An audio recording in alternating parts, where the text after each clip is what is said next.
Hey everybody, how's it going?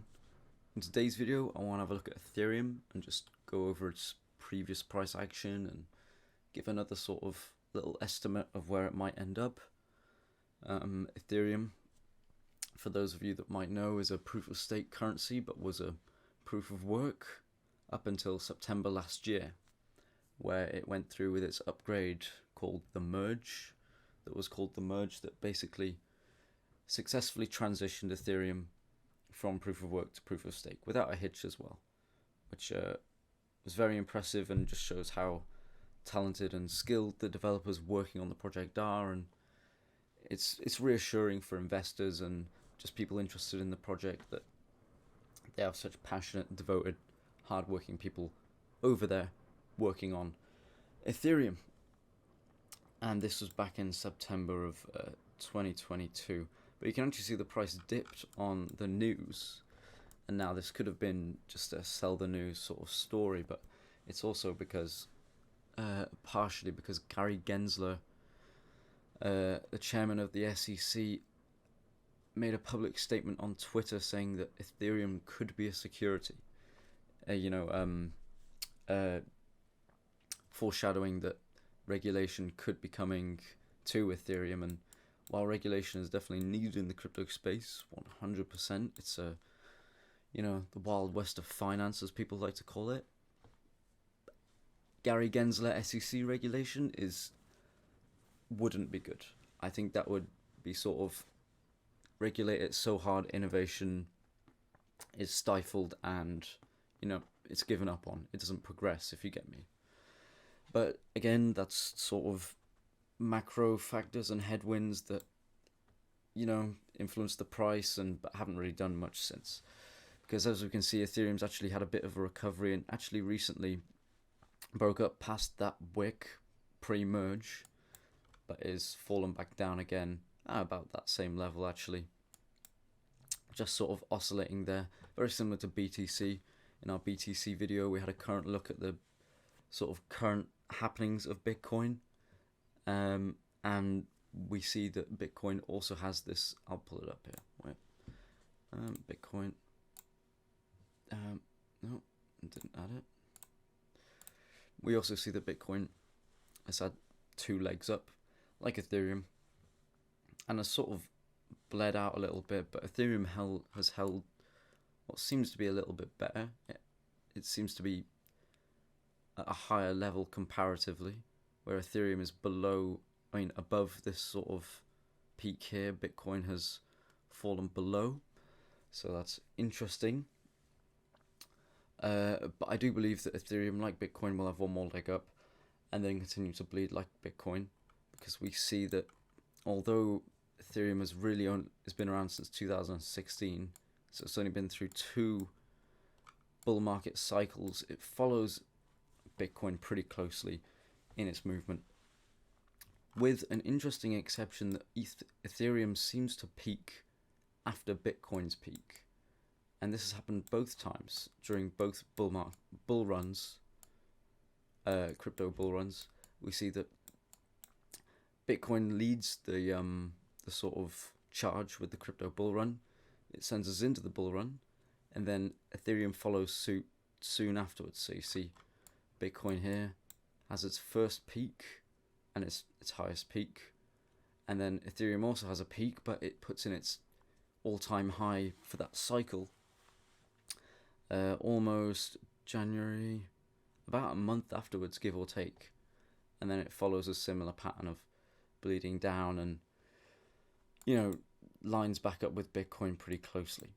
But then if we have a look at the 2021-2022 bull run, we see that Bitcoin has a peak, so does Ethereum, whereas this was a bit of, it didn't really peaked a few times here with Bitcoin, and then Ethereum finally put in a high, an all-time high. Ethereum crashes again harshly like Bitcoin, floats around a bit. They both pick up. Bitcoin puts in a high, Ethereum puts in a high, and then Bitcoin puts in another high, and this could be this one. But if we zoom into this chart here, we see that Bitcoin is always leading with these peaks. You see, it's always roughly 9th of November, October 21st, at least a few weeks afterwards. There's actually a significant time difference between the peaks.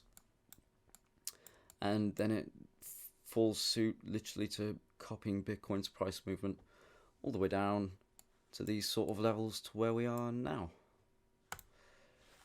But Ethereum seems to have held quite well compared to Bitcoin at its current levels. Now, if we change this to percentage, which it is from the previous run, if we zoom out to 2020, we can see Bitcoin is actually percentage-wise much higher up than Bitcoin.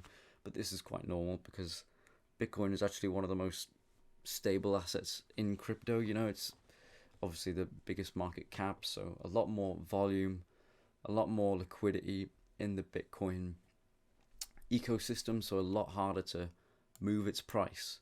And even though Ethereum is the second highest market cap and it's got huge amounts of liquidity, it's still not, it's much easier to influence and move compared to Bitcoin.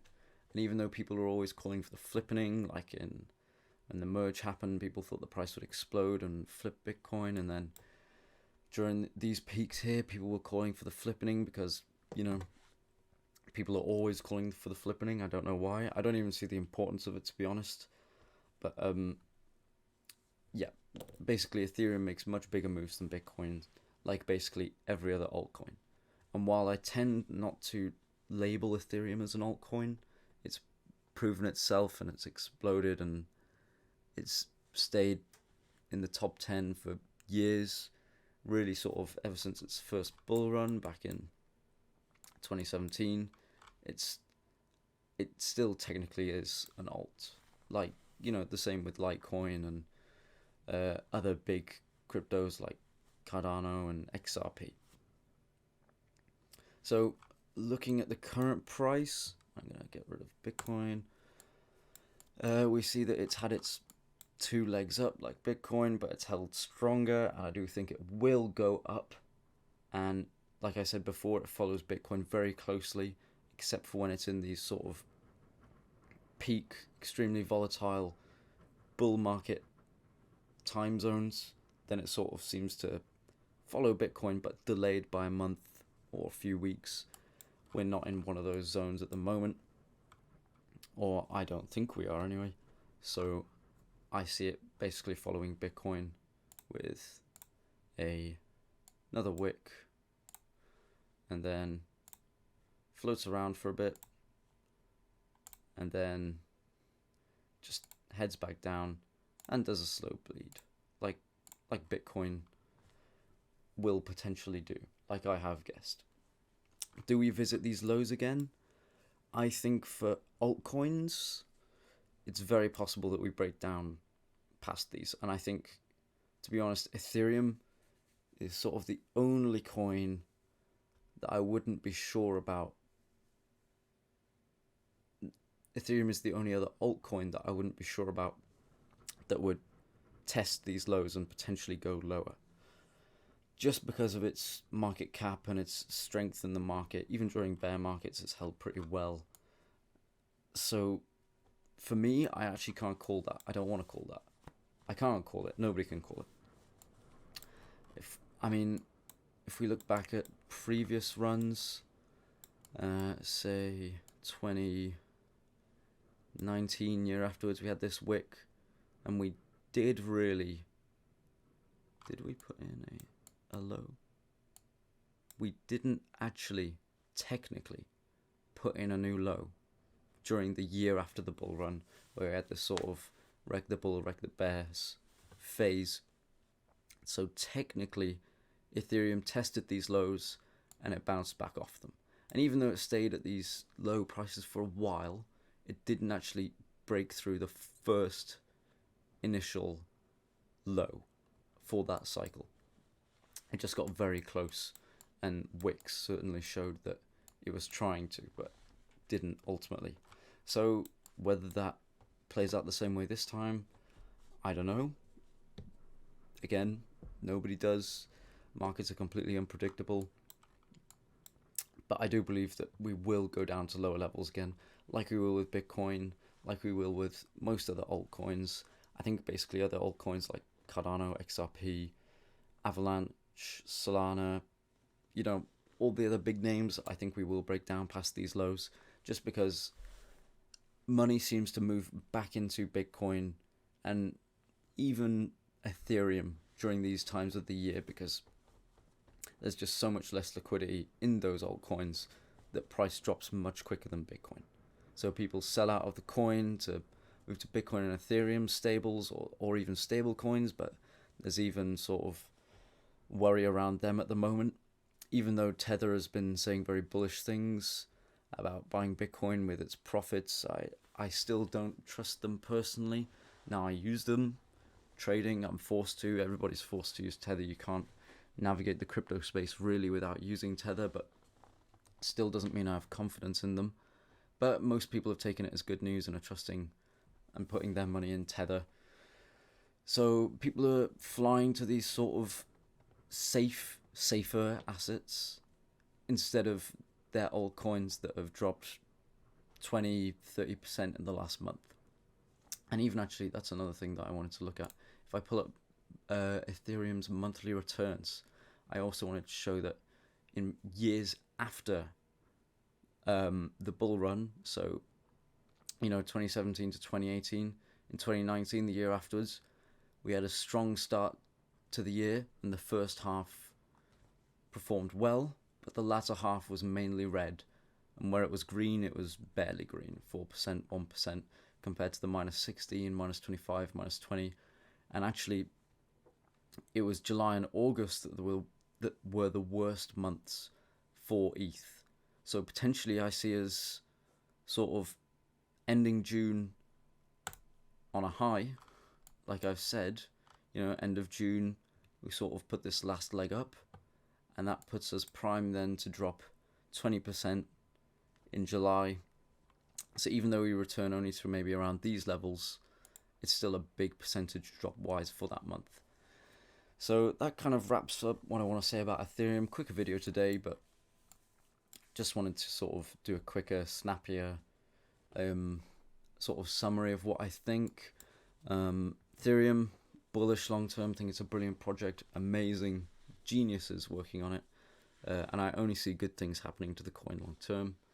I think any crypto trader should hold some ETH, to be honest with you, but maybe now is not the right time to be buying it. That's all I'm saying.